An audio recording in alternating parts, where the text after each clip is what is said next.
Can we do it?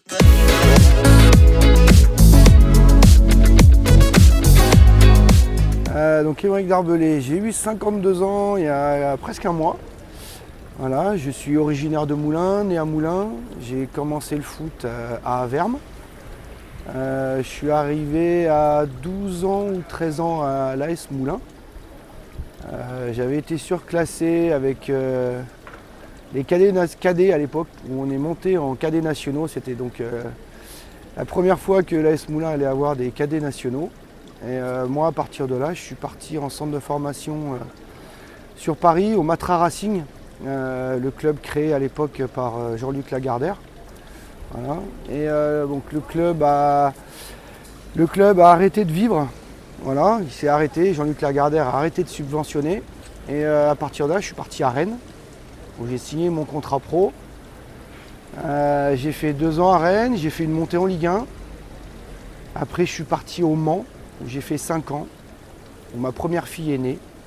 Voilà. Après, j'ai fait 2 ans à Amiens, où j'ai fait une finale de Coupe de France. Je suis parti à Ajaccio, avec Roland Courbis. Donc ça, c'était en 2001. Saison 2001-2002, je suis parti là-bas. Et quand on voit l'actualité d'aujourd'hui à Ajaccio, ouais, ça me fait vraiment mal au cœur parce que j'ai encore beaucoup d'attaches là-bas. Et donc c'est compliqué. C'est compliqué de voir mes amis tristes, de voir ce qu'on avait réussi à faire avec ce club-là et où il est aujourd'hui. Donc là aussi, il y a eu montée en Ligue 1. Je suis parti ensuite à Niort, où j'ai fait 2 ans et demi. Après, je suis allé à Clermont, où je suis revenu chez moi. J'ai subi le changement de la présidence. Voilà, parce c'est monsieur Michy allait prendre la présidence.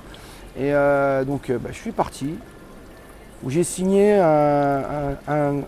un beau et long contrat à Rouen en N2 à l'époque. Donc j'ai arrêté le foot professionnel.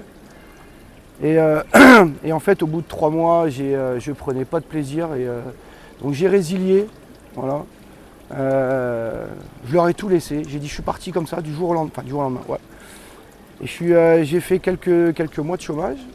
J'avais été contacté par l'AS Moulins. Et je leur ai dit que je voulais passer l'été, savoir s'il y avait la possibilité de retourner en pro. J'ai eu quelques contacts de clubs de national, mais c'était si on avait tracé une ligne, c'était au-dessus de Moulins. Et je voulais pas y aller, ça m'intéressait pas. J'étais intéressé aussi par un confort de vie. Voilà. Et donc je suis revenu à Moulins. J'ai joué, j'ai eu Pascal Moulin comme entraîneur, qui m'a mis après adjoint avec lui. On a eu la montée en nationale. Et après, après là ça a été un peu plus compliqué à gérer. Parce qu'il y a eu des soucis avec une nouvelle direction. J'ai été placardisé. Ensuite j'ai été viré. Je suis parti à Jura Sud dans la foulée. Rejoindre Pascal Moulin. J'ai à nouveau arrêté. Voilà. J'ai décidé de prendre un an sabbatique pour faire un point sur ce que je voulais faire dans ma vie. Donc, pendant un an, je me suis formé. Et je me suis rendu compte que le foot me manquait. Donc je suis parti en Vendée, à Fontenay-le-Comte. Voilà, c'est le vice-président du club avec qui j'avais été formé au Matra Racing qui était là-bas, qui m'a contacté. Donc je fais une très belle première année. La deuxième, on est bien parti qu'avec des jeunes. Et puis il y a le Covid. Voilà. J'appelle mes présidents en leur disant que je voulais plus continuer. Et donc là, le Covid arrive, donc je rentre chez moi. Et paradoxalement, c'est la période où j'ai le plus de contact avec des clubs, et notamment des clubs pro, voilà, qui me contactent. Et j'ai Rodez, j'ai Laurent Perlade, avec qui j'avais joué au Mans, qui m'appelle. Et je remplis beaucoup de prérogatives pour le club. J'ai cherché un adjoint. Et donc là, j'entame ma 6e année à Rodez. C'est pas que j'avais pas le niveau, enfin peut-être, on ne saura pas puisque j'ai jamais joué. C'est aussi ce qui a aussi marqué mon parcours de coach, c'est que je me suis toujours donné le luxe de prioriser ma vie et mon confort de vie plutôt que l'argent que je pouvais gagner. Voilà. J'aurais pu gagner beaucoup d'argent ailleurs et j'ai préféré jouer au foot quand j'étais joueur. Alors, quand je suis à Ajaccio, j'ai encore 2 ans de contrat. J'ai préféré me dire que j'allais jouer en Ligue 2 à Niort, j'ai joué, plutôt que d'aller en Ligue 1 et pas jouer. C'est le discours qu'à l'époque Roland m'avait tenu. Voilà, j'ai préféré faire ces choix-là et comme joueur, quand je décide d'arrêter, quand j'étais pas bien, plutôt que de se plaindre, je préfère partir. Voilà. Alors c'est pas facile toujours de le dire à sa famille, à ses parents, à ses amis, parce qu'après il faut assumer le chômage. Mais voilà, il y a des choix qu'il faut assumer de temps en temps. Et aujourd'hui, si j'en suis à Rodez, c'est parce que j'ai fait tous ces choix-là. Lundi matin entraînement, reprise. Lundi après-midi entraînement. On est un des rares clubs qui double. Voilà. Mardi matin entraînement. Mercredi après-midi, je fais toute la vidéo avec mon analyste. C'est-à-dire que lui, je regarde 4-5 matchs par semaine sur l'équipe qu'on va rencontrer. Lui il me prépare des séquences et on travaille dessus. Je les choisis. Et une fois qu'on a fini ça, ça prend déjà beaucoup de temps. Parce qu'il faut que le montage, moi, il dure 7-8 minutes avec les coups de pied arrêtés. Mercredi matin, entraînement.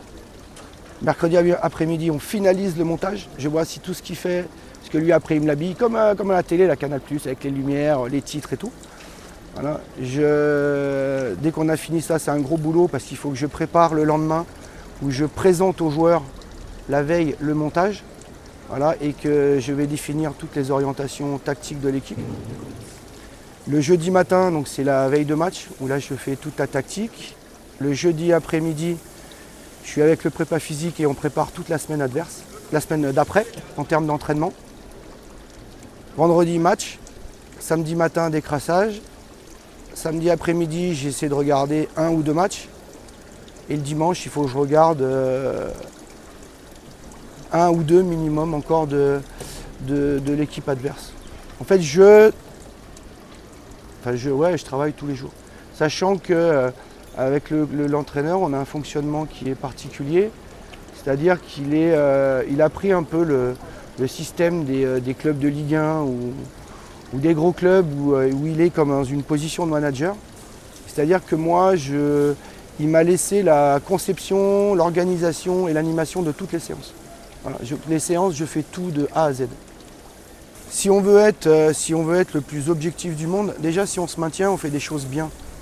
Par rapport au budget qu'on a, se maintenir, c'est déjà, je ne vais pas dire un exploit, mais c'est déjà performer. Après, vu qu'on est un club ambitieux, on a des gens ambitieux et que quand on commence une compétition, c'est pour essayer de faire du mieux possible. On fait tout pour construire un groupe et une équipe qui peut viser un maintien facile, entre guillemets. Et après, moi je pense que si on tourne autour de la 10e place, on est déjà bien. On a déjà bien performé. Notre idée, c'est de faire progresser les joueurs. On a un coach qui a une philosophie qui est top. C'est-à-dire que lui, il veut qu'on attaque, il veut qu'on mette des buts, il veut qu'on donne du spectacle aux gens, qu'on donne des émotions aux gens. Il préfère faire un 4-3, qu'on gagne ou qu'on perde, plutôt qu'un vieux 0-0. Et après, c'est de faire grandir des joueurs, les revendre, comme ça se passe cette année, et d'arriver à capitaliser sur les ventes pour augmenter ton budget, pouvoir recruter d'autres joueurs et améliorer les structures qui sont aujourd'hui bien, mais pas suffisantes, parce qu'il ne faut pas oublier que le club était encore en N2 il y a 8 ans maintenant. Voilà. J'aimerais dire oui, hein, mais je ne sais pas de quoi l'avenir sera fait. Moi, je fais au plaisir que je peux prendre à l'entraînement et aujourd'hui, je suis très heureux à Rodez. Voilà, j'ai trouvé une ville qui me correspond, un club qui me correspond, où je m'épanouis vraiment. Je suis très attaché à mon coach. Donc déjà, il y a beaucoup de choses qui vont aussi dépendre de lui. C'est que lui, son avenir, enfin, je ne vais pas dire que mon avenir dépend du sien, mais je suis quand même très lié à lui. Et si demain, ils doivent aller ailleurs, et ben, la question se posera. Voilà. Revenir ici, on ne peut pas fermer de porte. Là, je connais un vrai confort de travail depuis 6 ans. Et retomber dans le foot amateur, ouais, ça serait compliqué.